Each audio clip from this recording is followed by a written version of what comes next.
London से बराह रास्त हमारे साथ मौजूद हैं नईमा अहमद महजूर। आप इनके कॉलम बाकायदगी से हफ्तावार इंडिपेंडेंट पर देखते हैं और पढ़ते हैं, पसंद करते हैं और उनका मौज़ू अक्सर कश्मीरी होता है। तो कश्मीरी अमूर की खुद भी कश्मीर से हैं, तो कश्मीरी अमूर की माहिर भी हैं। तो नईमा जी इंडिपेंडेंट उर्दू की तरफ से खुशामदीद। मेरा पहला सवाल यही है कि जो 5 अगस्त 2019 का फैसला किया कदम उठाया मोदी सरकार ने तो उसके बाद खुद जो भारत नवाज़ पार्टियाँ थी कश्मीर के अंदर, उनकी उनके खिलाफ हुई और ये गिरफ्तार जो डिक्लेरेशन है वो सामने आया। तो आप क्या समझती हैं ये कितनी बड़ी पेशरफ्त है? जी दो चीज़ें हैं जो बहुत अहम हैं गुपकार। एक तो ये है कि जो मेन स्ट्रीम कौमी धारे से जुड़ी हुई जो पार्टियां हैं वो पहली बार एक साथ मुत्तहिद हो गई हैं और एक मुश्तरका जो फ्रंट बनाया है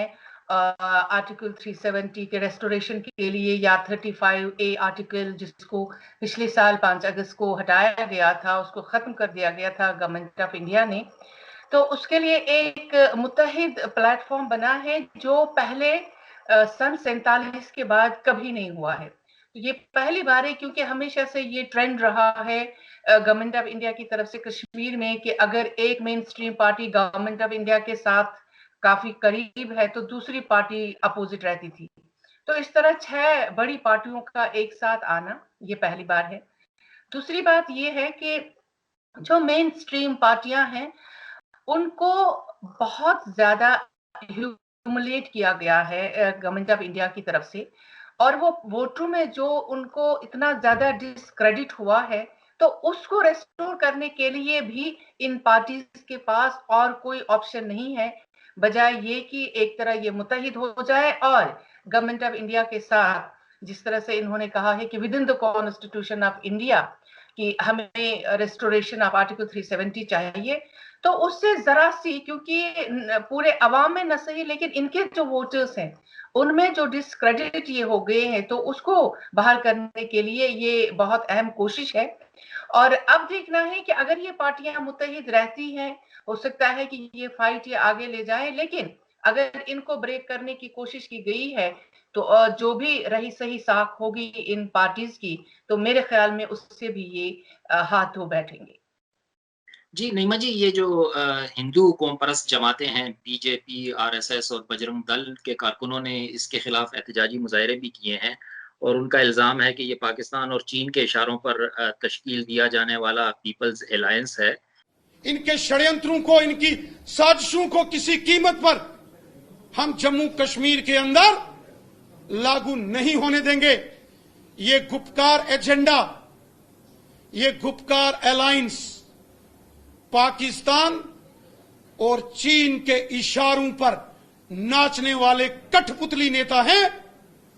इनके इतिहास को जम्मू कश्मीर की जनता जानती है। तो उन्हें कश्मीर की भारत नवाज इन 6 सियासी इलाकाई जो जमातें हैं, इसके इत्तेहाद से इतनी घबराहट क्यों हो रही है हिंदू कौम परस्तों को? देखिए पहली बार जो मेन स्ट्रीम का इस तरह से गवर्नमेंट ऑफ इंडिया के खिलाफ एक फ्रंट लेना और गवर्नमेंट ऑफ इंडिया जो इस वक्त है वो आरएसएस बैक गवर्नमेंट है जो हिंदुत्व की लहर जो इंडिया में चल रही है उसकी हिमायत कर रही है। और जो जम्मू की पार्टीज है इसमें आप देखेंगे कि सिर्फ जम्मू की पार्टियां हैं, लद्दाख में कहीं किसी तरह का कोई इस पर रिएक्शन नहीं आया अभी तक। लेकिन जम्मू की जो हिंदू पार्टीज हैं खासतौर से बीजेपी, बजरंग दल, शिवसेना, ये सारी पार्टियां इन्होंने इसके खिलाफ आवाज उठाई और कहा है ये पाकिस्तान और चीन के इशारे पे हैं। लेकिन मुझे लगता है कि यहाँ पे एक तैयारी हो रही है कि जम्मू जो है, चूंकि ये समझते हैं कि जम्मू में अब हिंदू पॉपुलेशन है तो जिस तरह इन्होंने लद्दाख को अलग किया है और यूनियन टेरिटरी बनाया है तो हो सकता है कि आप अनकरीब ही सुनेंगे कि शायद अब जम्मू को अलग कर रहे हैं और हिंदू मेजॉरिटी स्टेट बनाने की कोशिश कर रहे हैं। क्योंकि अभी तक जो एक इनका एक प्रोसेस चल रहा था गवर्नमेंट की तरफ से कि आप कश्मीर में जो मुस्लिम मेजॉरिटी कैरेक्टर है उसको खत्म करेंगे, जो डोमिसाइल लॉ बनाया और वो सर्टिफिकेट्स इशू कर रहे हैं तो उसमें काफी रिजेंटमेंट भी देखा जा रहा है कश्मीर में, खास तौर से जो ये सारी यूनियनिस्ट पार्टीज है इनकी तरफ से भी, और जो एडमिनिस्ट्रेशन को पूरा चेंज किया है, रिशफल किया है, बाहर से हिंदू ऑफिसर्स को लाके खड़ा किया है। तो इस पे अंदरूनी तौर पे कश्मीर में रिजेंटमेंट है, लेकिन जम्मू में इसको सराहा जा रहा है। तो मुझे लगता है कि ये एक तरह से कोशिश हो रही है कि जम्मू को अलग करने की, इसीलिए कि जम्मू में आप देखेंगे कि बीजेपी की उस अम्ब्रेला के तहत बहुत सारी जो हिंदू जमातें हैं इसके खिलाफ आवाज उठा रही हैं। लेकिन जो पहली बार यूनियनिस्ट पार्टीज का कश्मीर में मुत्तहिद होना, इंटरनेशनल लेवल पे इस पे काफी अब बातें हो रही हैं कि अगर इंडिया ने लास्ट ईयर 5 अगस्त को कहा था कि हम कश्मीर को संभालेंगे और अमन कायम होगा, वायलेंस नहीं होगा, तो आज खुद इनकी वो पार्टियां जिनके हाथों में हिंदुस्तानी परचम होता था, वही कह रही हैं कि हालात यहाँ पे बहुत खराब हो गए हैं, बिगड़ गए हैं, और वो इंडिया के खिलाफ खड़े हो गए हैं। तो ये इसके लिए इंडिया के लिए भी एक बहुत बड़ा चैलेंज है जिसको देखना होगा। आपके ख्याल में आम कश्मीरी जो है उसमें वो उनकी हिमायत क्या ये हासिल कर पाएंगे? मैं ये सवाल इसलिए पूछ रहा हूँ कि इन बहुत से जो कश्मीरी हैं वो जो 2008, 2010 और 2016 के एजिटेशन हुई थी उसके दौरान जो कश्मीरी मारे गए, गिरफ्तारियां हुई और जो पैलेट गन्स से जख्मी हुए लोग, उसकी जिम्मेदारी वो इन्हीं जमातों पर डालते हैं, इनकी खामोशी पर डालते हैं। तो क्या अभी इनको कोई सपोर्ट आम लोगों में मिल पाएगी? देखिए हारून, आपको यहाँ की जो पॉपुलेशन है उसको 2 हिस्सों में बांटना होगा। एक तो मेजॉरिटी पॉपुलेशन है जिनमें आजादी का सेंटिमेंट है, उसमें कोई शक नहीं है। लेकिन अब इन पार्टीज को जो वोट भी दे रहे थे वो समझ रहे थे कि यहाँ के जो लोकल मसाइल है उनको हल करने के लिए ये गवर्नमेंट्स जो हैं, लोकल गवर्नमेंट्स बनती जा रही थी। लेकिन जाहिर है कि इन गवर्नमेंट्स, चाहे वो उमर अब्दुल्ला की गवर्नमेंट रही, फारूक अब्दुल्ला की रही, महबूबा मुफ्ती की, इस दौरान काफी खून खराबा भी हुआ, पैलेट गन्स भी चले, वायलेंस काफी हुआ, तशद्दुद भी काफी हुआ। जो एक्सपेक्ट नहीं कर रहे थे लोग कि इनके होते हुए इस तरह का वायलेंस होगा। हालांकि जो ये जो सिक्योरिटी एजेंसीज है वो डायरेक्ट चीफ मिनिस्टर नहीं, वो तो है कमांडर इन चीफ होता है, लेकिन जाहिर है कि वो डायरेक्ट इंडियन होम मिनिस्ट्री के तहत चलते हैं। लेकिन आवाम में ये बात है कि खासतौर से इनके वोटरों में कि कम से कम इन पे जिम्मेदारी आयद होती है कि आर्टिकल 3 को, जिसकी बुनियाद पे इंडिया के साथ इल्हाक के बाद ये जो कॉन्स्टिट्यूशनल गारंटीज मिली थी और जिस पर ये पार्टियां, जो यूनियनिस्ट पार्टीज, ये इलेक्शन लड़ा करती थी, अगर ये भी नहीं रहा तो अब ये किस पे इलेक्शन जीतेंगे? अब ये क्या इलेक्शन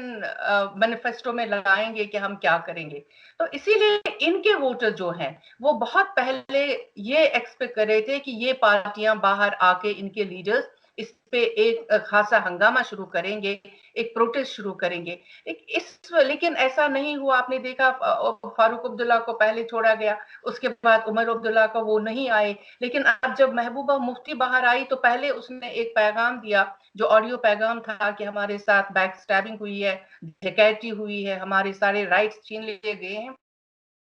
इन पार्टियों ने भी समझा कि नहीं, महबूबा मुफ्ती जो है शायद इसमें आगे जा रही है तो हम पीछे रहेंगे, इसलिए ये इनका एक मुत्तहिद फ्रंट भी बना। और अवाम में अब ये एक्सपेक्टेशन है कि अगर ये आजादी नहीं, कम से कम आर्टिकल 370 की रेस्टोरेशन के लिए ये काम करे। हो सकता है अगर ये उस पर सिंसियरिटी से काम करते हैं तो इनकी साख जो है थोड़ी बहुत बहाल हो सकती है अपने वोटर्स में। लेकिन जहां तक आजादी नवाज ग्रुप का ताल्लुक है, वो समझते हैं कि आर्टिकल 370 हमारा बेबी तो है ही नहीं, ये तो मेन स्ट्रीम का है और इनको चाहिए ये उसको हासिल करें। हमारा मुद्दा और मकसद जो है वो आजादी है, आजादी हासिल करना है।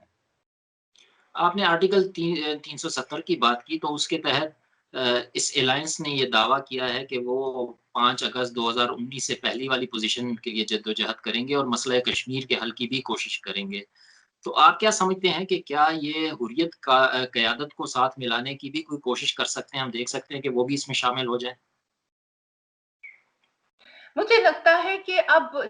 शायद नौबत वहीं तक पहुंचेगी, इसलिए कि आज ही आपने देखा है कि फारूक अब्दुल्ला के खिलाफ वो केस वापस आया है। आज ही एनफोर्समेंट डायरेक्टोरेट ने उनको बुलाया, उनकी तफ्तीश हो रही थी कि एक जो क्रिकेट स्कैम है जिसमें उनका नाम लिया जा रहा है। तो ये जो वेंडेटा पॉलिसी है ये शुरू हो गई है इसलिए कि ये जब ये बंद भी थे, नजरबंद या कैद थे, तो इनसे कहा जा रहा था और इनकी ब्रेन वॉशिंग भी की जा रही थी कि आपको इस पे बात ही नहीं करनी होगी। लेकिन अब जब इन्होंने ये भी कहा कि नहीं, जम्मू कश्मीर का मसला है जिसको हल करना है और जिसके फरीक हैं बाज़ाब्ता 3 फरीक जिनको मिल बैठ के इस मसले का हल तलाश करना है,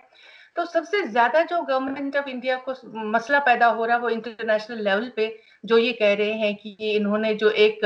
एश्योरेंस दी थी कि सारा मामला अब ठंडा हो गया है, कश्मीर का मसला खत्म, अब वो इंटीग्रेशन जो है हम चाह रहे थे वो हो गया है। लेकिन अब इनके लिए मसाइल भी पैदा हुए हैं और मुझे लगता है कि अगर इन्होंने इसी तरह की इंतकामी पॉलिसी मेन स्ट्रीम के खिलाफ जारी रखी गवर्नमेंट ऑफ इंडिया ने, तो कोई मुझे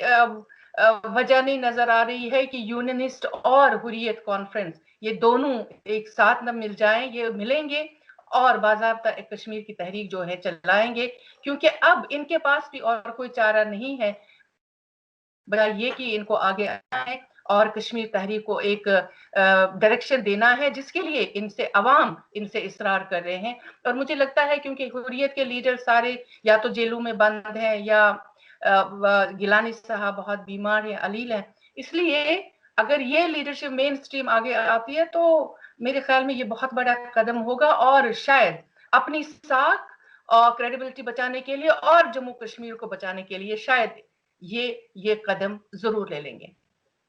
ये नए इत्तेहाद के जो सरबराह हैं डॉक्टर फारूक अब्दुल्ला, उन्होंने कहा है कि वो कश्मीरियों के हकूक के लिए कानूनी जंग भी लड़ेंगे। तो अयोध्या मस्जिद का फैसला हमारे सामने है, उसमें क्या नतीजा सामने आया, तो क्या आप उम्मीद कर सकती हैं कि भारतीय अदालतें जो हैं वो उनसे कश्मीरियों को इंसाफ मिल सकता है? देखिए, जितने सारे हमारे इदारे थे जैसे वो इलेक्शन कमीशन था, सुप्रीम कोर्ट ऑफ इंडिया है, इस तरह के इदारे जिन पे लोगों की एक उन एतमाद था लोगों का कि नहीं ये इदारे हैं जो इंसाफ दिलाने के इदारे हैं और यहाँ पे जो है काम जिस तरह से हो रहा है उसमें पॉलिटिक्स साथ नहीं होती है। लेकिन जब से अयोध्या का हुआ है, उससे पहले आसाम में जब वो सिटीजनशिप अमेंडमेंट बिल पे जो एनआरसी वगैरह इस तरह के केसेस रहे वहां पे, या दिल्ली जो अभी फसादात हुए और कोर्ट्स का रोल रहा है, तो उस पे अब सब लोगों को जो है बहुत ही एक तरह से वो मशकूक एक शक पैदा हुआ है कि शायद ये अदालत वो फैसला ना कर पाए जिसकी तरफ फारूक अब्दुल्ला इशारा दे रही हैं। और फारूक अब्दुल्ला जिस तरह से यकीन दहानी लोगों को दिला रहे हैं कि यहाँ के अदालतें जो हैं वो बहुत ही इम्पार्शियल हैं, उसमें पार्शलिटी नाम की कोई चीज नहीं। लेकिन मुझे नहीं लगता है कि किसी को, आवाम को खासतौर से जम्मू कश्मीर में इसकी कोई उम्मीद है कि अदालत इसका फैसला कर पाएगी। हो सकता है अगर इंटरनेशनल प्रेशर बढ़ जाए और हुकूमत हिंदुस्तान को ये सोचना होगा कि हम किस तरह से इस मसले से निकल जाएं और खुद ही वो अदालत से कहें कि इस तरह का डिसीजन दे कि ताकि उनकी फेस सेविंग के लिए वो ये कह दें कि अदालत ने फैसला दिया है, आर्टिकल 370 को रिस्टोर किया है, इसमें हमारा कोई कसूर नहीं है, तो शायद वो बच बचाव की एक प्रोसेस होगा वो होगा। अदरवाइज अगर गवर्नमेंट चाहती है इसको वापस करे या इसको रिस्टोर करे तो नहीं हो सकता है। और वो फारूक अब्दुल्ला शायद, मुझे लगता है कि वो इसमें उनकी जो जिस तरह की यकीन दहानी वो दिला रहे हैं उसकी कोई बुनियाद नहीं। तो नईमा जी, आखिरी सवाल मेरा आपसे यही है कि अगर ये तहरीक मुतहर्रिक होती है और एहतजाज करती है और कुछ ज़ोर पकड़ती है, तो इस बात का कितना इम्कान है कि इन तमाम रहनुमाओं को दोबारा नज़रबंद कर दिया जाए? बहुत बड़ा इम्कान है और आप देखेंगे बंद करेंगे और इनके खिलाफ केसेस जो है चाहे फारूक अब्दुल्ला के खिलाफ जो स्कैम है, बल्कि मुझे आज ही पता चला कि ये लोग जो है मैक्सिमम सरकारी रिहाइश का इनके पास है और इनसे पहले भी कहा गया है वो इनसे छीनी जाएगी और फिर इनकी सिक्योरिटी नहीं रहेगी, तो इनको बहुत ही वल्नरेबल है ये, क्योंकि ये मिलिटेंट्स भी इनको पसंद नहीं करते हैं। तो इस वजह से इनके लिए भी बहुत सारी प्रॉब्लम्स हो जाएंगी। और तहरीक का जहां तक ताल्लुक